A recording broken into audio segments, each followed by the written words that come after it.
All right. Good morning or good afternoon, good day. Hello. um, uh, Go ahead and just make sure you're nestled in. Um, that other chat opportunities or Facebook or distractions are set down for just a little bit, that are set aside so we can be present. Because it takes such presence to sink into, to rest into the nature of our being that is beyond our thoughts, that is not disturbed by our imaginings and our mind's constant uh, creations. So to not engage the mind, not have the mind re-engage with all the things that it distracts itself with.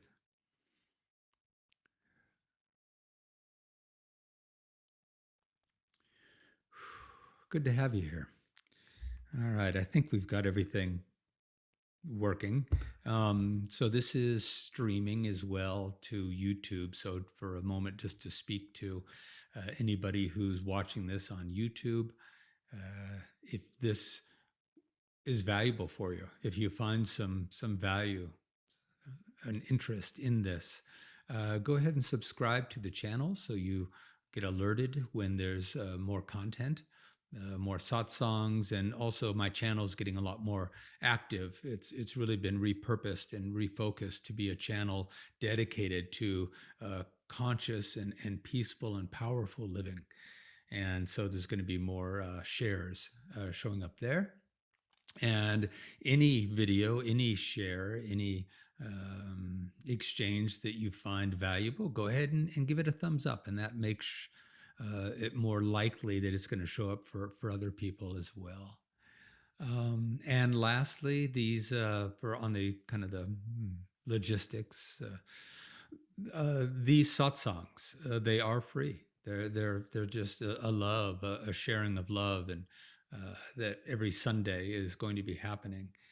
And if you care to and are able to and feel that it resonates or there's an inspiration to donate it all, in the chat box here, I've gone ahead and I've pasted some links that for that opportunity to share a donation that helps support the logistics, the equipment, the devotions, the dedication that is behind all of this that comes into these sharings. But truly, it is a devotion and a share of love. And so don't worry about it. But if it calls to you, you do have that opportunity. So good to see you all here this morning.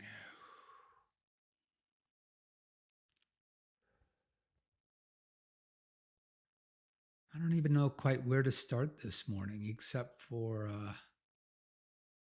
it just keeps coming back to we're here to really explore into the essence of inner peace. And what is that? And how do we access that? How does it become more sustained within our life, a more stable and more equanimous state of peace, of presence, of allowing, of just loving awareness that is able to meet the world and engage in the world without getting sucked into and pulled into so much of the drama and the opinions and the judgments that are all part of the character, that are all part of our conditioning, the personal self. And there is a personal self, there is an individuated expression of the divine consciousness, but it's not all that we are.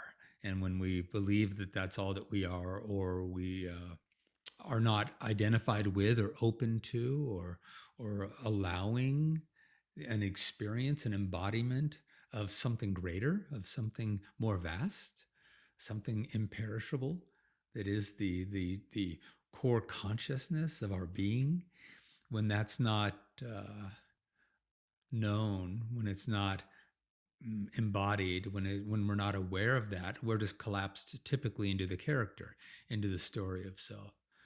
And you can play with it. You can play with it with um,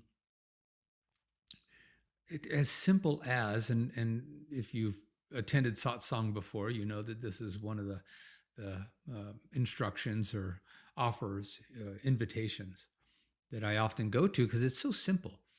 Uh, right now, bring your awareness to your left foot. Okay, got it? Right? Suddenly you're aware. Oh, you're very aware of, oh, wow, there's my left foot. Been there all along. You didn't just grow a left foot, it's been there all along. That's the nature of our being, the wholeness of our of our being. The words are so lacking in the ability to describe, but this vastness, the stillness of presence, of consciousness that we are, is always there. It's kind of behind the story. The story of self is veiling or covering or distracting from the unperturbed essence of our being. That's the inner peace that we are moving toward, if you will. But we're not really moving toward it any more than you move toward your left foot or your right ear, if you bring your awareness to that. It's just there. It's an allowing. So we're going to explore that today. I want to share a few things, and then we'll open up the mic if anyone wants to ask some questions and do some deeper exploration into how does this work and where does it get a little bit distracting? Where do I get lost?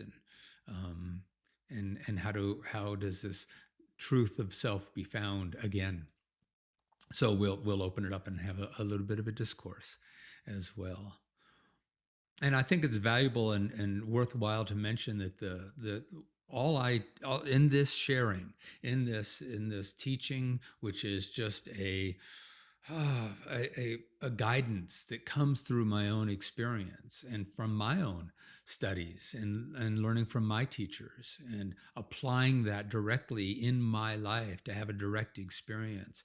And all I can do is share from the direct experience of an immense peace and an immense freedom that I didn't know for the majority of my life because I only had one identity, and that was the egoic self, the self I had constructed over a lifetime, the story of me that I had created, constructed, layered over my experiences and what I thought about them and what I made up about them. And I created a self that as for most of us, the self that is created as the egoic identity is often pretty unstable, and it's got a lot of stories of lack or unworthiness or not lovable or needs to be validated.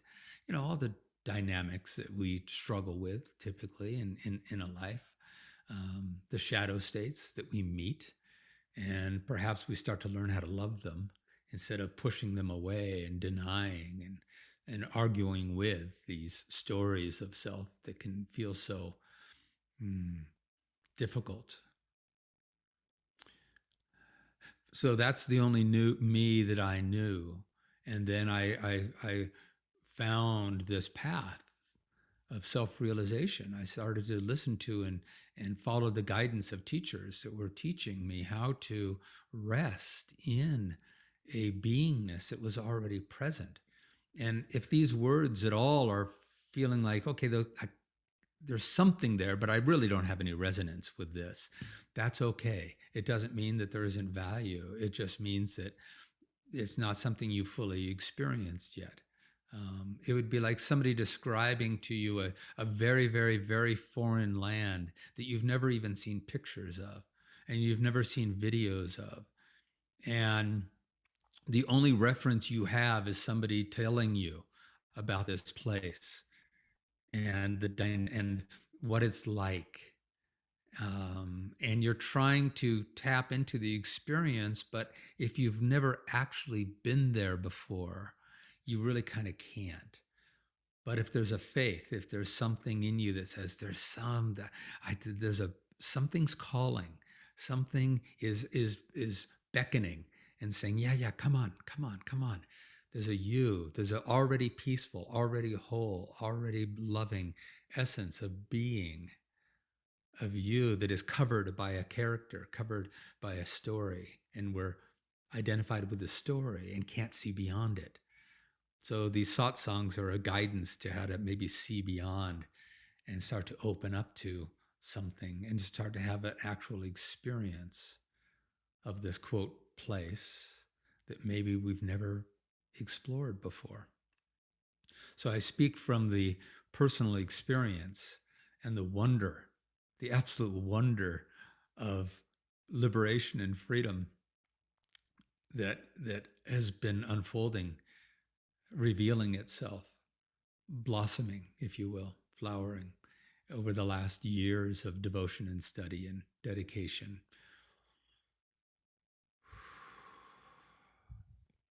So this morning, it's always nice to perhaps start off with a little story of how this shows up.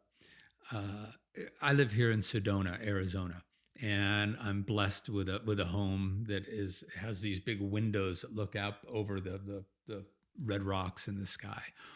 And over the last 3 weeks or so, these bugs, these what are often called mosquito hawks, and I looked them up this morning. They're actually called crane flies, and they're innocuous and they don't actually eat mosquitoes, nor are they at all dangerous to a human. In fact, they don't really even have much of mouth parts. Some of them can kind of suck up some moisture of morning dew or something like that, but you're probably familiar with them. They've got these long wings and big gangly legs, and they tend to bump up against stuff. They just kind of bump up against the walls and the windows. So I was watching these crane flies, like a dozen of them outside of the window, and they're all bumping up against the window. So here I am sitting inside, and there's the window.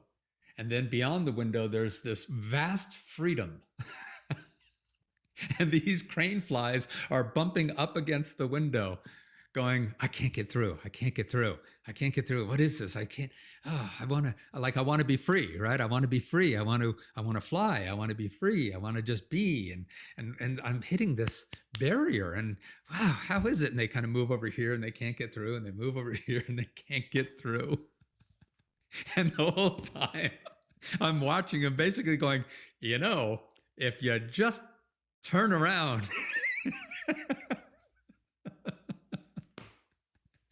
you got this entire expanse of wilderness. Oh, and that's what it's like. That's what it's like when we're bumping up against a story of self and we're struggling with it and we're wondering why the mind stories, I'm worthy, I'm unworthy, I'm lovable, I'm not lovable, I need to be validated, do I belong? All these questions of the character that we've built are preventing us from knowing the self beyond that story. And there's a teaching that says what you're seeking is not ahead of you, to be found, to be someday gotten to arrive at. What you're seeking is not ahead of you. It's behind you. Stop.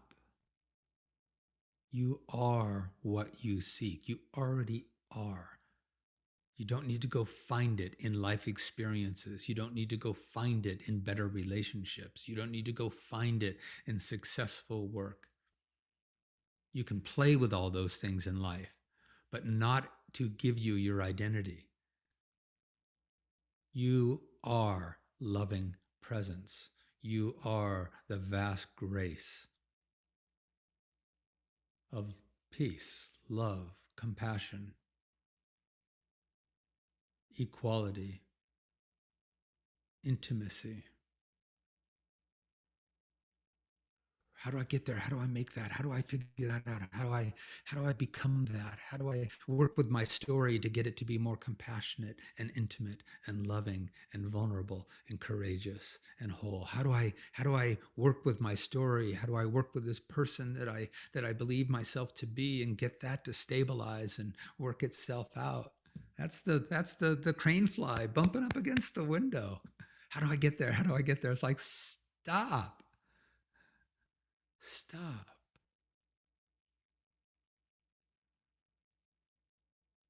Turn around or fall back.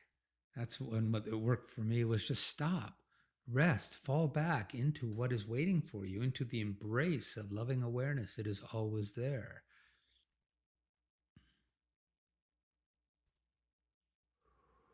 We want peace. We want to know we think it's a state of mind, and true peace is not a state of mind.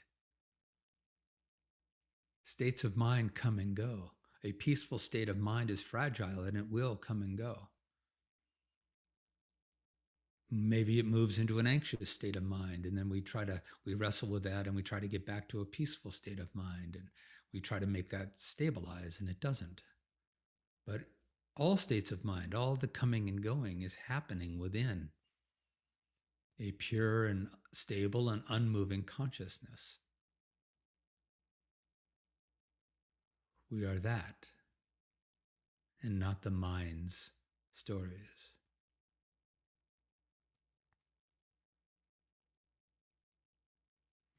So here's another way to feel into it.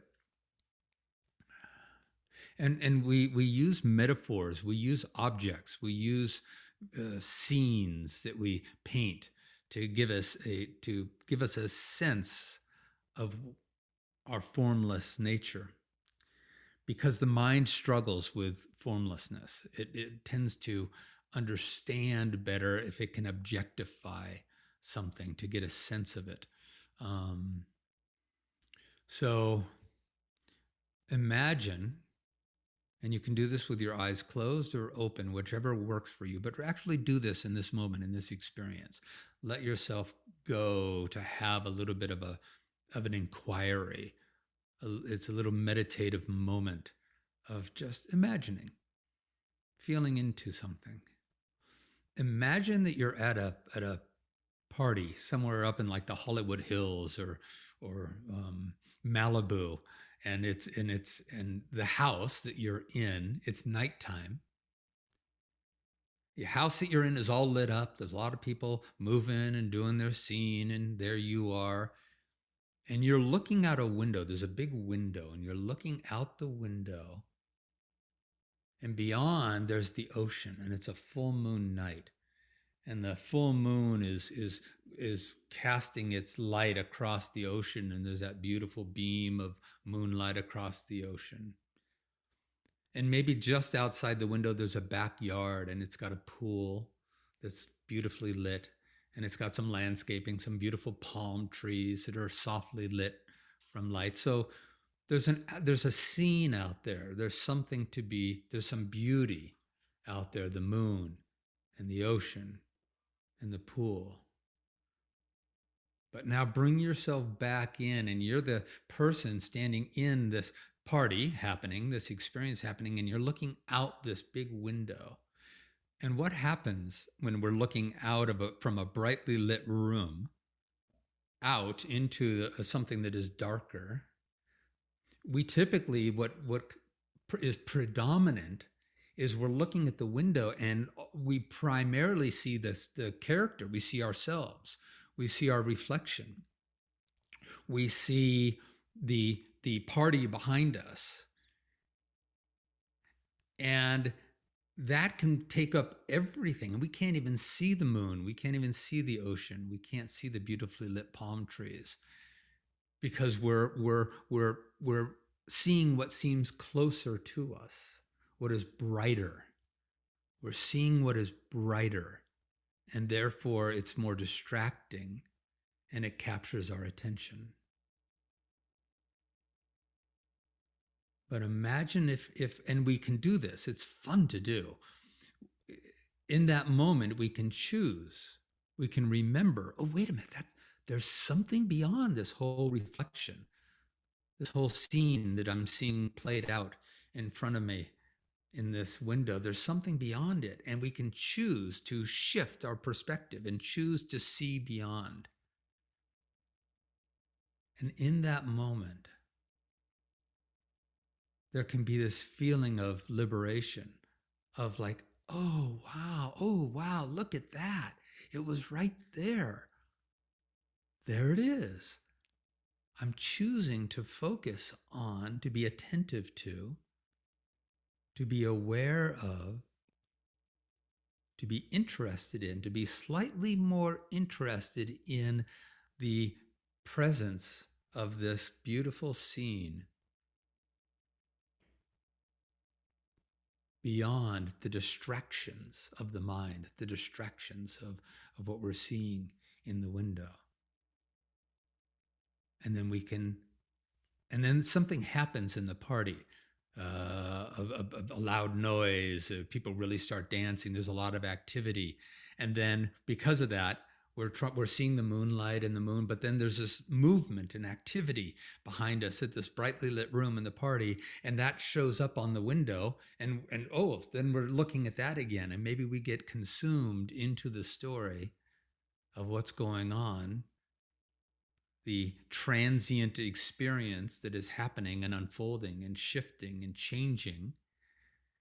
And we get distracted by that, forgetting that that is all happening. And meanwhile, the moon and the ocean is just going, we are unperturbed by the party. And what a beautiful thing to have the experience of both. Yeah, I want to be at the party. So here's the party. But let's not forget that all is all unfolding and shifting and changing upon a backdrop, if you will, of beauty, of peace, of presence.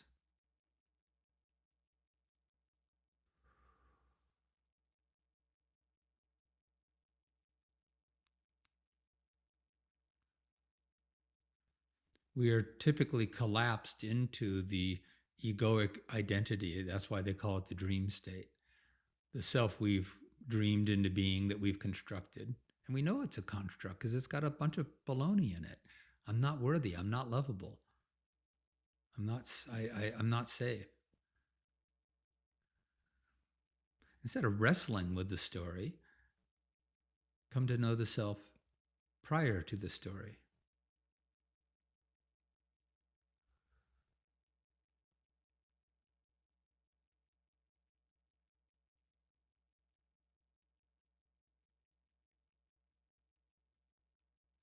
So it's valuable to actually start a meditation, to start a moment of sitting with the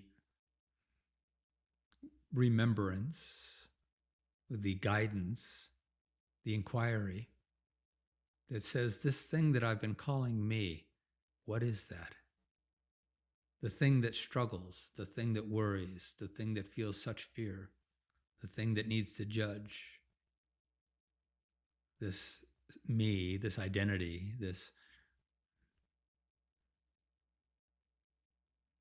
sense of self. What is that? And when we recognize, wow, that's wild, it's made up. It's like a movie that's being projected. The script's been written and the character's been developed, and that's all now playing out. But it's playing out upon a screen, a blank screen that is unperturbed by any movie played upon it. So it helps us start meditation with sitting in the remembrance of, I'm here, I'm totally in myself and my fears, my thoughts, and am I okay? And trying to get that to work, and to remember, wait a minute,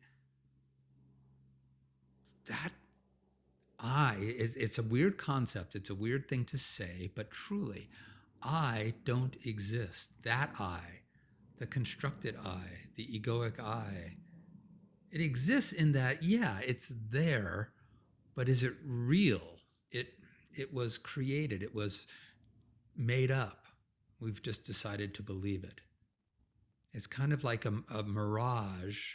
I wouldn't say that the mirage isn't real, but I can say that what is happening within the mirage, what the mirage is showing, is not real. The egoic identity is real. The personal construct of self is, it's like, yeah, it's there. I know it's there because I struggle with it. But what it is showing is just thoughts. What it is showing is just programming.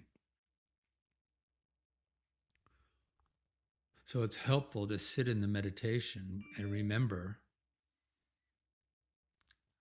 I don't exist, that I. And if that's true, then what does? What remains? What's stable? And to feel into.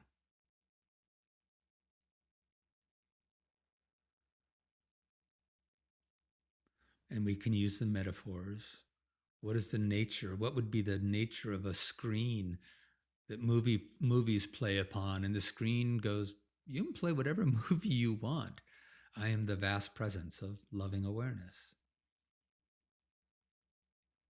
Or you can feel into, okay, what would it feel like to be a sky within which storm clouds come and go? What is the nature of this skyness that just goes, bring it on? Hurricanes, storms, whatever comes and goes, the sky is not perturbed, and I am that. The peace we're looking for is the essence of being that we already are. It's fun. Oh, I had another thought. Okay, so I'm going to share a couple more little things and then we'll open it up. If we start to recognize that the character of self that we've come to believe we are, the story, the constructed story, it's really programming. It's thoughts layered on thoughts and thoughts that use the prior thoughts to justify the new thoughts. It's like we're constructing a self and we go back to, well, I don't know, let me ask this prior version of me that was just made up as well. It's like a computer that has bad programming from the very get-go.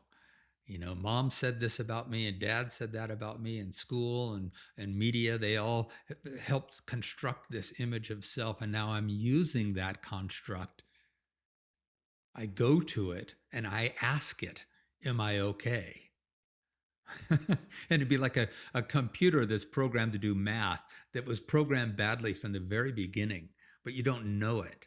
So now you keep feeding data into it and it keeps spitting out inaccurate results, but you don't know that the programming's bad. So you look at the results and you believe them. And then you add those to the algorithm, you add those to the programming. So if we can look at the mind generated story of self that we're typically collapsed into, that we're believing and we're in and we're struggling and wrestling with, like being collapsed in a dream and forgetting that you're the dreamer, you're the awake one, just having an interesting mind generated dream. If we can see the story of self as basically a programming. So let's look at it as like a computer. Now imagine if you imagine being free. Imagine being you. Imagine being free of all of that and just being in an absolute imperishable and unmoving grace of peace and presence and awareness and love and compassion, and that's the nature of your being, and being in that and living that and moving through life as that. And then imagine meeting a computer program just outside of yourself that wanted to engage you. Maybe it's like, and let's put it in an AI, an artificial intelligence of a person, but it's just a robot, basically. It looks very real, looks like a person, but you know that it's a robot. You know that it's just programming. And this thing that seems so real and lifelike, what if that started to tell you you're not worthy? Who do you think you are? You need to be validated because you're without other people's love. There is no love within you. You're not safe. All the things that our mind tells us, the program self argues, this is now outside, and we're just in our grace, in our beingness, and this robot is saying, this programmed computer is saying, you are not worthy. Like, you just look at it and you would go, whatever. I you're not even, you're just a program. Why in the world would I listen to you? Why in the world would I listen to something that has no idea who I really am? And it's projecting fears and doubts and smallness and separation, and it's spewing all these stories, and it's trying to get me to believe them. If it's this thing programmed and I recognize that, I would just look at it and go, you're fascinating. You're fascinating. It's very curious that you want me to believe these things, but why would I believe them? You're just a program. And yet we believe our mind. We believe our story of self. We believe our own programming because it seems so intimate.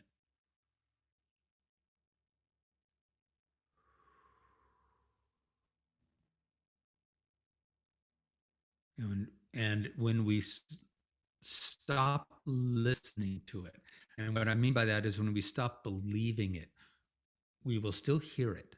But when we stop believing it, it loses power. And we don't replace the disempowering thoughts with better thoughts. No, I got to remember, I'm a good person. I'm good. I'm loving. That's just new thoughts.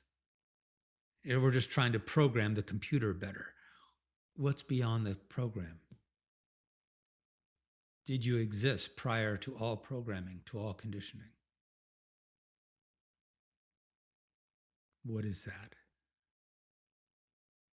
That's the peace. That's the freedom.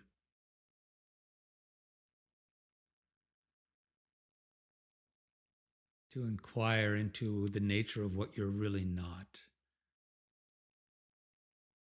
and how real it seems, and to see if we can feel beyond it, like looking out that window at night. And instead of being so entranced with the image, instead of being so entranced with the thoughts and the feelings and the character and the story and the construct and the programming, to recognize that that is coming and going and happening, but there is something beyond it, and to feel into the nature of what is beyond, behind the story. What if the crane fly was to stop bumping up against the window and turn around and go, oh, I'm going to stop moving in this direction that's not getting me anywhere. And I'm just going to fall back and rest into the beautiful spaciousness that is right there behind me, waiting for me to stop bumping up against this illusion of self.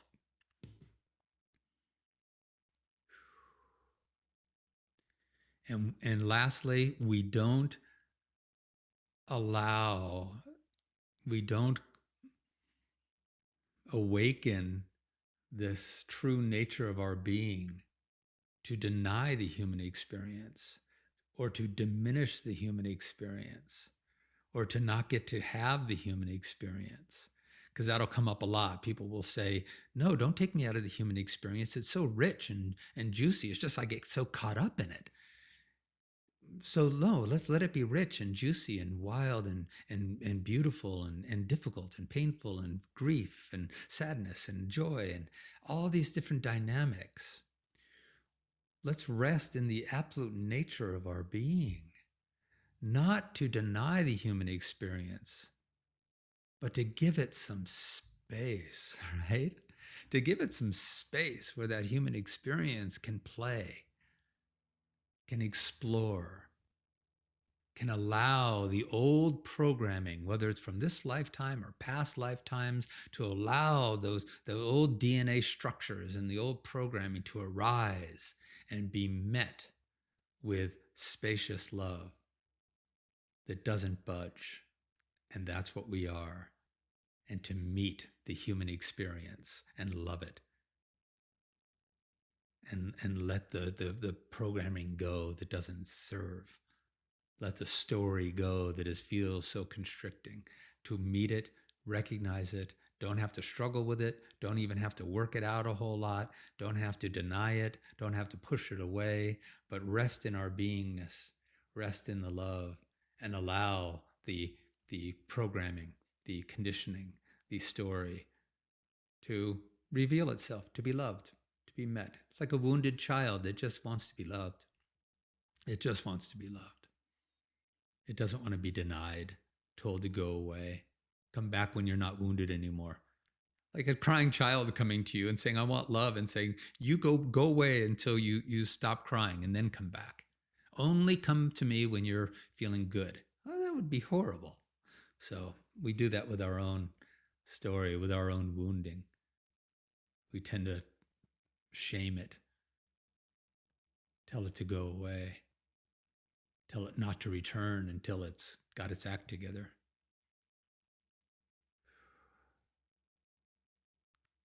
Okay. So that's a lot. I know that's a lot. If any part of this share of this way of perceiving, this awakening into a greater sense of our being, how does that resonate? Where are you meeting in your journey, in your practice, where it gets a little bit rough, where it gets cloudy, where it's hard to hold on to? I mean, because that's the reality is, this is why we practice for years and years and years, because the story is really, really predominant and it's strong. The dream is deep. And so let's talk about how it gets difficult and how it gets hard, or where it's opening, and where this practice for you is providing this spaciousness of being. So if anyone wants to ask a question or share, then unmute the mic, and we'll have a little dialogue. And if not, just sit and rest in this recognition that there's something beyond the story that's always there, waiting.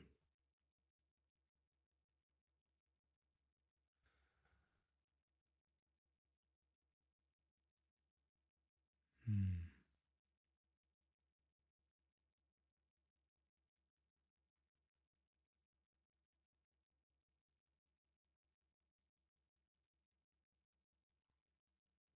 How do we allow that?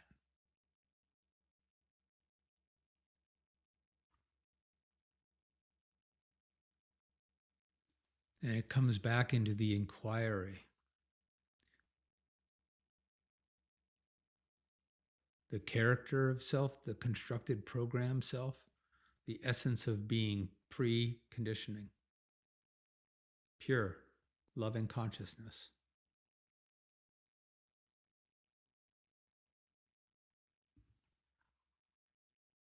To recognize that there is a movie playing, but it's playing upon a blank screen.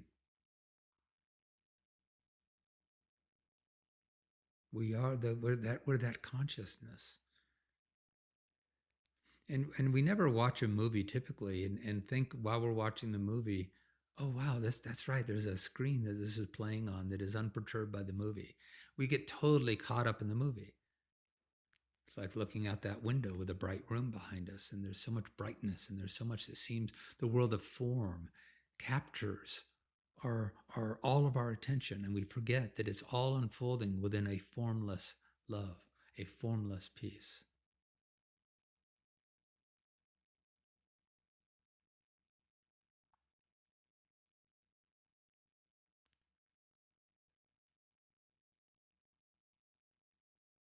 There's far more silence in the world than there is noise. Don't meditate on the distraction of the noise. Be more interested in the ubiquitous, imperishable silence within which noise arises and passes, comes and goes.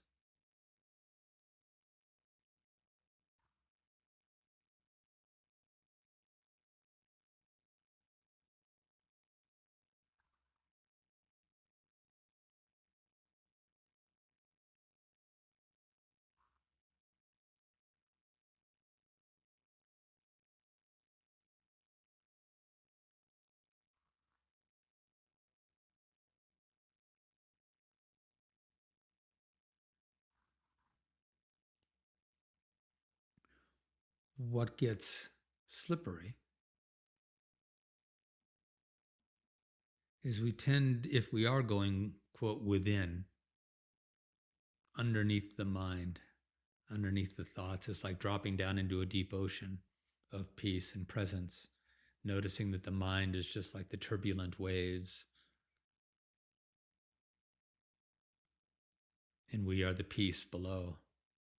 We can tend to go into the body for the embodiment, for the feeling of that. And we might feel a peace, and we might feel a calm and a presence. It's helpful to recognize that while we feel that within, it's kind of like this is the antenna that receives.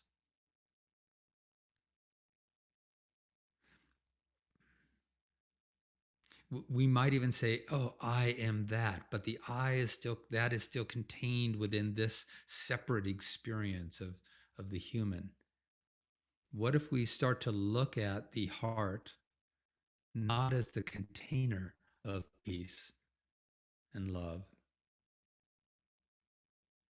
loving awareness, just being able to be present with the world and make choices and set boundaries, but without such judgment and derision and separation, rather than seeing the heart as the container of this peace. Peace is in my heart. You start to recognize that the heart is merely a portal. It's not the mind. It is the heart is not, doesn't have all this programming. It doesn't have all the thoughts. So we go to the heart because it's kind of, it's, we say it's already at peace, but we can just say that's the portal that opens to the vast formlessness of consciousness. That's where the mind struggles. It struggles with knowing I am something that is not a thing. It's just the formless beingness of, we call it love, presence, peace. So the invitation is to point the awareness within to the sense of peace.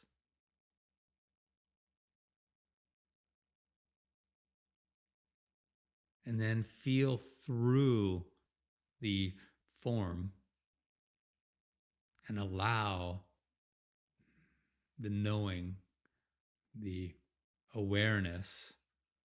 It almost feels like it's behind us. It's always there. It's just moving through. It's just this vastness of love and presence that is moving through the portal of the heart, moving through, allowing, we're opening, we're allowing, we're resting, we're opening. But what are we opening to? We're opening to that which is beyond the separate self.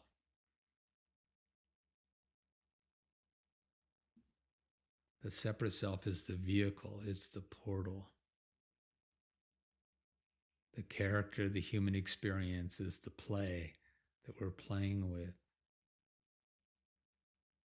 But when we open, we just let in something that is mostly indescribable, a vastness, a stillness.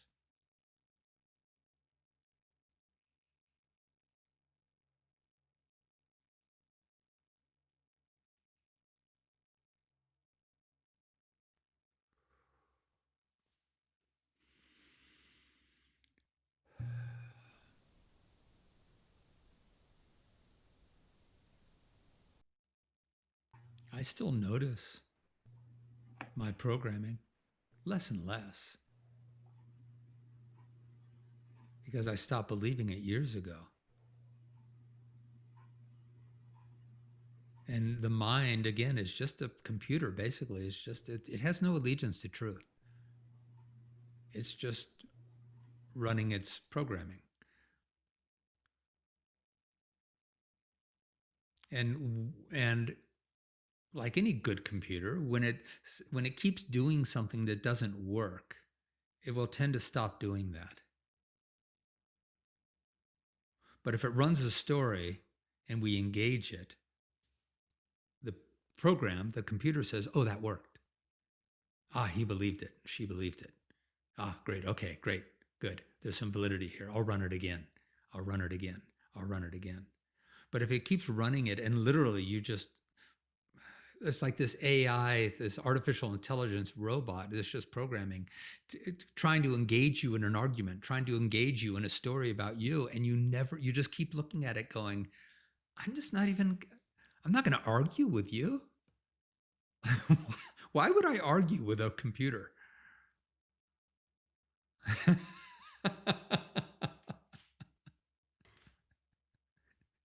Because we believe it's real.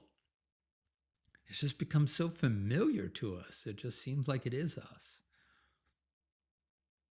But that's the freedom to allow the shadows, the stories, the wounding, the the limited sense of self, to allow that to project itself, to try to get our attention and not vilify it and not make it wrong.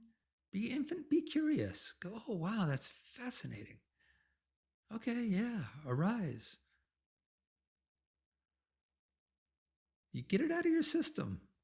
You want to talk about it? Talk about it. I'm just not, I'm going to watch it. I'm going to listen. I'm going to be the witness. I'm just not going to engage it so deeply.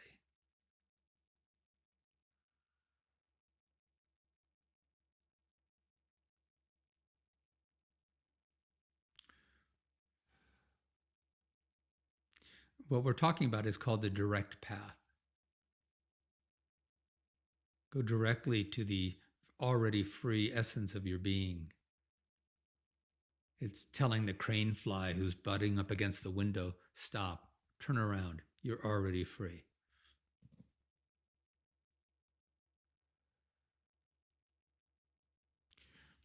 And then there's the progressive path. And this is a valuable path as well. The progressive path is the path of understanding the wounding, understanding the story, understanding the conditioning, breaking it down, seeing how it's not really true. So if one of your parents was abusive when you were young, to start to recognize, oh wait a minute, that was more about their pain than it was about me. They told me I wasn't worthy, and that was really their projection and their pain and their story, and it really didn't have anything to do with me. That's the progressive path, and it's a very valuable path, and there's a value in that. When that progressive path, when that kind of work and shadow work can be done within the knowing, the embraced and embodied presence of, yeah, and I am the freedom beyond all of that. Working with that. But I am the freedom that's beyond that, simply meeting that with love, meeting my shadow, meeting my story, meeting my wounding with love. Just be more identified with the imperishable, loving presence that you are. Be more identified with that and as that than collapsing into the wounding in the story.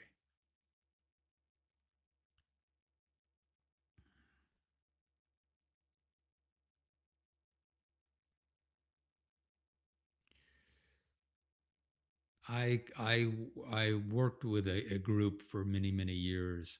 It was one of the most valuable groups that I worked with as a participant, working through my stuff, working through my pain and my confusion and my hurt and my sense of smallness and my very wounded story of self. And we would meet about 4 times a year, and we would do like a weekend deep dive, and it was always really valuable work. But I started to find after years that I'd feel better afterwards and I'd feel more free. But then I'd go back out into life and I'd fall back into the dream again. I'd fall back into the story of self would start to convince me again. It would start to dominate again. And less so, always a bit less so, but it would still be there. And I was going to go back and do another weekend with this group. And as I was going into it, I was thinking to myself, I feel a little bit guilty. I kind of feel like I've been going to God and tugging on the sleeve of God and saying, "Hi, me again. Can you tell me again? Can we go over this again? Maybe it'll stick this time. Maybe it'll stay this time. Maybe I'll get it. Maybe I'll finally find the liberation." And it felt like a little bit of a dishonoring. Like if somebody was giving you truth and truth and truth, and then you weren't taking it in, and you weren't using it, and you weren't believing it, and you weren't allowing it, and you kept coming back to them and saying, "Hi, tell me again." After a while, it's almost like God would be going, "I keep telling you," but of course, there's this infinite patience, and there's no agenda there. It's just, okay, sure, sure, come back as often as you want. But then I realized, wait a minute, I'm not going back and tugging on the sleeve of God and saying, "Tell me again." This work I've been doing, the progressive path, has been primarily mind meeting mind. It's been my mind looking at all the ways that my mind is messed up. It's been going to more peaceful states of mind so I could explore my disturbed states of mind. And I realized, oh, this is the issue. I'm not going back to God and tugging on the sleeve of God and saying, "Tell me again." I'm not going back to the divine essence of pure love and saying, "Hi, I'm back." I've never been there. I don't even know how to get there. I don't even know what that is. I just got it. One day I went, oh, this me that I've been working on, it's thoughts, it's constructs, it's programming. That can't be the truth of me. There has to be something more stable, already whole, already peaceful, already something. I didn't even know, but I did know that I wanted to start devoting myself to being present to there's something. I'm the me that I believe I am is a construct. What if I put it down? What if I stopped engaging it so much? It's just programming. It's just a computer. It's just telling stories. Why am I believing it? Well, it's because it's the only me I knew.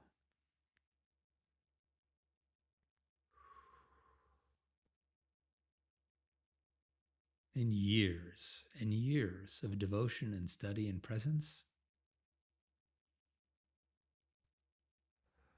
something started to awaken. It was always there. It's just consciousness awakening to itself, because we stop being so enamored with and entranced by the dream. We start to kind of look out from the dream and go, wait, there's a dreamer. There's something prior to the programming. There's something behind. There's a screen of pure loving awareness, witnessing all manner of movies, all manner of projections.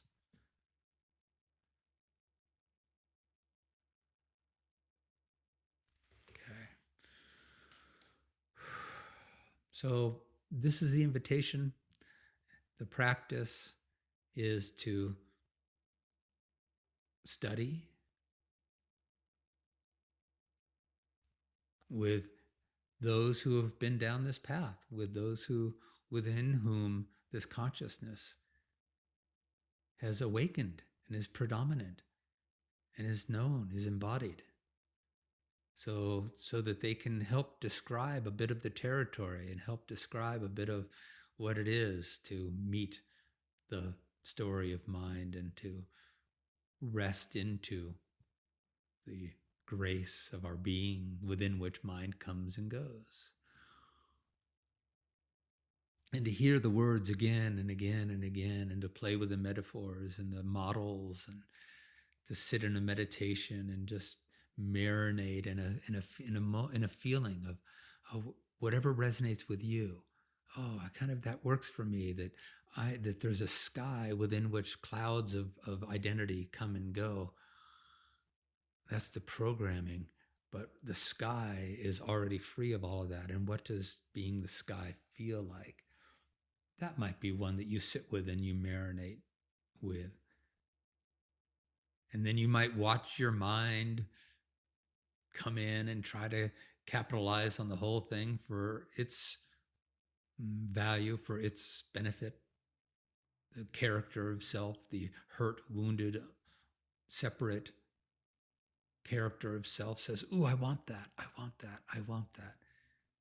And it tries to claim divinity and wear it like a costume. So study. Study with me, study with Rupert Spira, study with Gangaji, study with Adyashanti, study with Muji. Find your teachers. Find those that when they teach, that it resonates, that it reaches something in you that feels good. Study, meditate,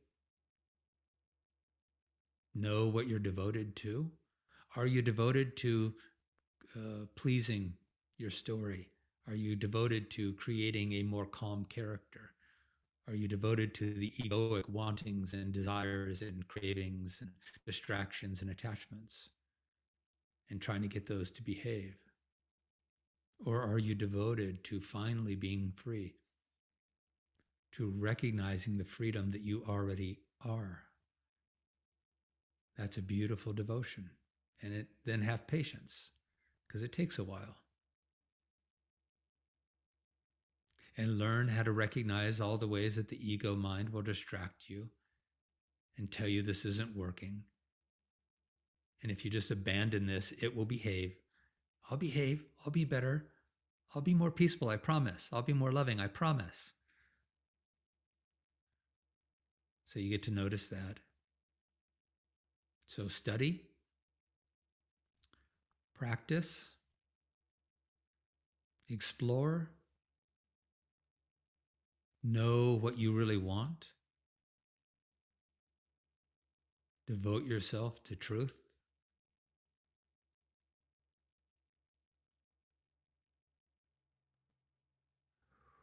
And thank you. Thank you. The world needs you, the real you. The world needs your beautiful soul resonance. We each have a different resonance of soul, so that the one imperishable love consciousness can move through without the story of the character getting in the way. It's just soul essence and love moving through it, so that the love can know itself in its infinite potentiality. So it can know itself in all these different ways of loving and being. And one soul loves mathematics, and one soul loves gardening, and one soul loves design, and one soul loves dance, and one soul loves singing, one soul loves poetry. And to allow the essence of our soul being to be enlivened, to be motivated, to be enlivened by the loving, pure consciousness of awareness, of presence. And let's get the disturbing, wounded character out of the way by meeting it, by seeing it, by loving it, but not being identified as it. So, if there's resonance here for you, please come back. I'm here if you want to work with me directly. This is my love. This is my joy, and it works. And there's incredible value in working with somebody to awaken the true nature of our being. If you're on YouTube right now, then please like the subscribe to the channel, like this video. If you have ability and desire to make a small donation, the donation links are in the chat box of this Zoom meeting, and I'll post them on the YouTube description as well. And it helps. It helps because again, this is my love, this is my devotion, this is my service, and it's nice to and it's valuable to have some support in this. But there's no obligation, there's no guilt. Just follow your heart. And thank you. Thank you. It's so good to be here with you all. Enjoy the ride. All right. Blessings all. Blessings.